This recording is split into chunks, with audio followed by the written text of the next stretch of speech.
আসসালামু আলাইকুম দর্শক, আমি কথা বলছি আমাদের জনপ্রিয় একজন মা ক্যারেক্টার, ভাবি ক্যারেক্টার সাবিহা জামান আপুর সাথে। আসসালামু আলাইকুম আপু, কেমন আছেন?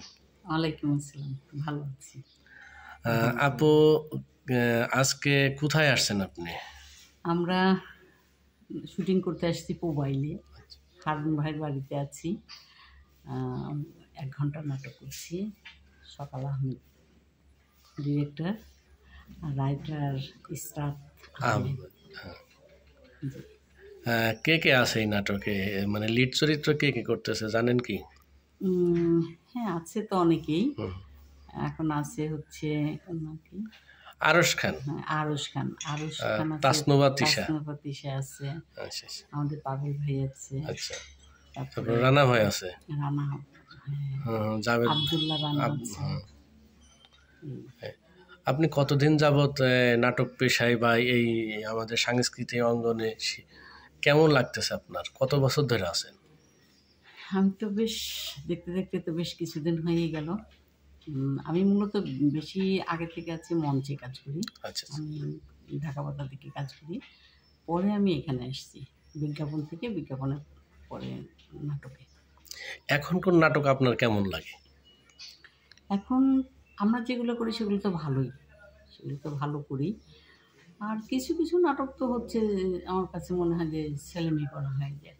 আচ্ছা আচ্ছা, যেগুলো যে ভিউটি নেওয়ার জন্য, জোরে জোরে কেতকুতু দিয়ে হাসানোর জন্য, সস্তা, ওগুলো তো আমার ভাষায় আমি নাটক বলবো না।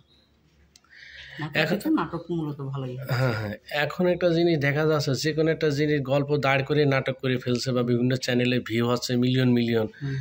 আমার মতে প্রকৃত কি আমরা সেই নাটকের যে বাস্তবতা বা পোশাক আশাক, ডায়লগ, পরিচ্ছন্ন, সার্বিক মিলে সেটা কি আমরা এখন পাচ্ছি? ওগুলোকে আমি নাটকই বলবো না, আগেই বললাম।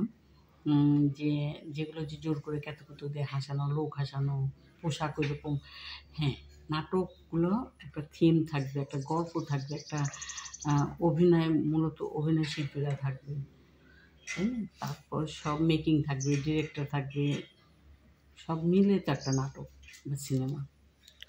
খুব ভালো লাগলো আপু। আপনার সামনে পরিকল্পনা কি, মানে নাটক এইভাবেই চালিয়ে যাবেন শেষ জীবন পর্যন্ত? দর্শকের উদ্দেশ্যে কিছু বলেন। আপনারা দর্শকবৃন্দ, আপনারা দোয়া করবেন, আপনাদের ভালোবাসাই আমাদের সাফল্য।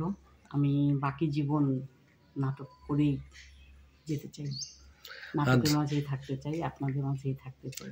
ধন্যবাদ দর্শক, সাবিহা জামান আপার কাছে মূল্যবান কথা শুনলাম।